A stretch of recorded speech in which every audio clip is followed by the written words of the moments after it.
Well, that bottom one is not an Edsel. That was the Predictor by Richard Teague, built by Packard in 1956. And the roof has slide panels similar to a roll-top desk. The panels roll back when the doors opened, and the seats swivel to let you in and out. But kind of wonder if somebody from Ford Motor Company did a little bit of stitching on that grill for later on. Yeah. But that was a Packard. Now there's an interesting 58 Corvette. They stretched out the nose on it and called it the XP700. Put a little different roof on it. You couldn't see out the back, so they had a periscope type rear view mirror that came up out of the top of the car, and then you can see behind you with a periscope rear view mirror. Periscope rear view mirror. Okay. And that was 1958. Now in 1958, not to be outdone, Ford built that X2000 on the bottom and dig those taillight pods on that one. It must have been interesting to ride in this with a hot blazing sun in July. You know, your wives would probably love to have that in the backyard, make a greenhouse. And yet those back taillights are reminiscent of like a '64 Galaxy. Right. You know, but just rounded put in on the fenders. Yep. Now the Chrysler, sooner or later this had to happen. They put a turbine, a jet engine in the car, and that was the Turbo Flight 61 Chrysler with the first one with the turbine engine. Top raised automatically when you open the doors so you could get in and out easier. I bet that was fun to drive. Yeah. And that's the first one with a jet engine. 62 Ford, the Seattleite 21 they called that. 6-wheel concept car. 4 wheels in the front actually powered the car and steered independently. The 2 wheels in the rear trailed, and then there was no steering wheel. It had fingertip control, and it was propelled by fuel cells, electric motors, or a nuclear propulsion device. Now there's a 68 Dodge Charger 3, 42 inches high, 5 inches shorter than a Corvette. The roof opened up 45-degree angle to permit entry in as the steering wheel tilted at the same time and the seat swiveled automatically so you could get in and out. There was no rear window, so again, you had the periscope rear view mirror in this. Bill, tilt or swivel, I'd never get in that. And if I did, you'd never get now there's one for, they used that for impaling pedestrians. That was a 69 Chevrolet Astro 3. Tricycle type wheel arrangement, no steering wheel. They had pistol grip controls like the kids use on the computers. Rear mounted Allison gas turbine engine, and rear vision wasn't by a periscope, it was by closed circuit TV. Oh, for crying out loud. And that was what year? That was 69. 69. Now, this, believe it or not, is a Thunderbird, 70 Ford Trident, a T-Bird dream car. They kind of got away from that cute little 55 Thunderbird. Mm-hmm. Look at the size of that thing. Yeah. That is amazing, isn't it? Unbelievable. Now, in 1968, Mercury's answer to the concept cars was the Ant-Sir. And that looks like a DeLorean.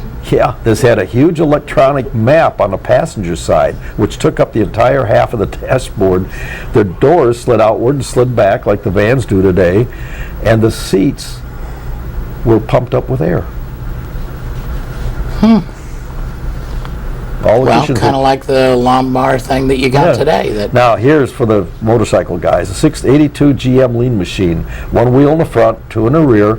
The body's a fiberglass shell, and the body could lean from side to side while a power unit remained upright. Now, Lance, you need this for your shows so you can do wheelies in this, up in front of the trailer, back and forth. Oh, yeah. Can you picture that? No, I can't. No, I'll show you what they made for me, that motorized toilet. Now, here, look what they did with a Blazer. This is a Blazer 87 XT1.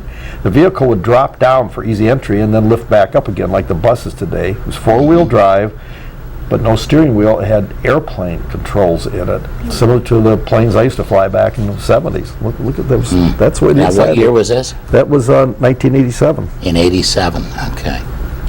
Now, you want doors, you got doors. 1988 Chrysler Portofino. 4 rotational doors, Lamborghini engine, propelling it at 150 miles an hour, and the complete instrument pod with the steering wheel would telescope forward and backward to the driver's comfort. And I guess with those wheels on the side, you could see them coming. So that's different. That is very different. Yeah. There you go, Bill. This is for you. This I like. This is a Camaro, El Camino I want Camaro. one of these. 1989 XTZ Pace Truck. The engine was located under the aerodynamic windshield, which went all the way to the front of the car. The whole front of the car was the windshield, and it lifted up on struts so you could have access to the motor. How do you That's like cool. that one? You want to take that I'll take it. one? Oh, Yeah, yes. that's very Oh, yes. cool. Remember the dune buggies used to have around here years ago? There's 1989 Ford Splash, their answer to a futuristic dune buggy. Had removable door panels, windows, and a back hatch. Take them all off, jump in it, and have fun going up and down the beaches, which we used to be able to do years ago, but we Yeah. don't let you drive on the beaches anymore. So. Now, the last one here. Got to have something for the family. And the last one coming up here is a 1990 Chrysler Voyager 3. The ultimate minivan holds 11 passengers, 2 vehicles in one. Front part detaches and can be used as a mini car. 8 wheels, 2 in the front, 4 in the rear, and 2 in the middle that will retract up and down when you disconnect it. Electrically linked together with 2 4-cylinder engines. So, all these wonderful cars you could buy on Keels and Wheels if you could find them. No, I slide that. All brought to you by Keels and Wheels. That guy? Oh, look at this. They even got their line. Oh, yeah. Bill, that is some wild stuff. But you know what I was noticing? It was more like futuristic years ago. That's in what it the was, 50s exactly. And stuff. It was so far beyond the last ones. The last concept cars, that last group, was really not quite as No, catching up. wild as the But other. people have asked what happened to these. They built several thousand of these these concept cars through the years, and these concept cars disappeared. And where did they all go? They were destroyed. Most all of them were destroyed Most of by them the were destroyed. manufacturers. Of course, they couldn't store all of them forever, but they also could not sell them to the public because they were not built and tested to be driven by the public, only Right. by their engineers, and they They would have a haven't gone huge through- liability factor. A Yeah. couple of years ago, So- when I went to Barrett-Jackson, we shot that green concept car. That Yes. was, I don't know, with Pontiac. It was a GM car, and it had, domed roof on it and so on and so I forth. remember that. And I asked the guy, how he came to get that car. And apparently, they were told to destroy it, and they put it on a trailer and took it someplace and completely painted the car white, the glass, everything, and then put it under a cloth and whatever, and it was there for many, many years. hid And it. nobody, yeah, he hid it, and then eventually they brought it back out and restored it. Well, executives got a few of these. Right. And some of their friends. And a few wound up in museums. Now, But, Leno's got a few. He's got a I've few. heard You'll he's got see them several. pop up once in a while. There's Yeah. some around, but the vast majority of them were all destroyed, which is for Extremely millions of rare. dollars of beautiful cars. If you had one of those, you couldn't drive anywhere because it's not registered. No, very few. It's Now, never been the first one you saw, that Y-Job Buick in 1938, Harley Earl drove that car as his personal car. Did he? But very That's few of them wild. were like that. Great job, Bill, as always. That's some pretty Well, we neat wanted something stuff. for our modified car friends because that's the ultimate. There you go. The Ultimate Customs.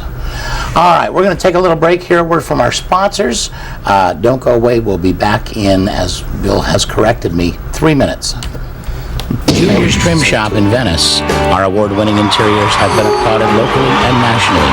Junior's will repair or replace seat covers, carpet, door panels, and both vinyl and convertible tops.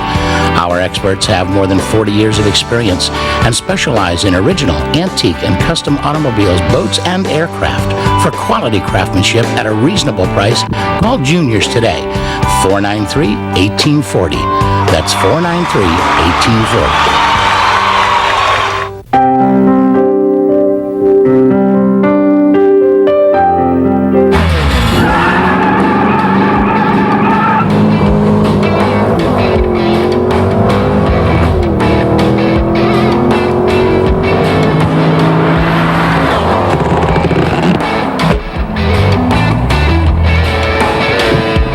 Now that was fun stuff.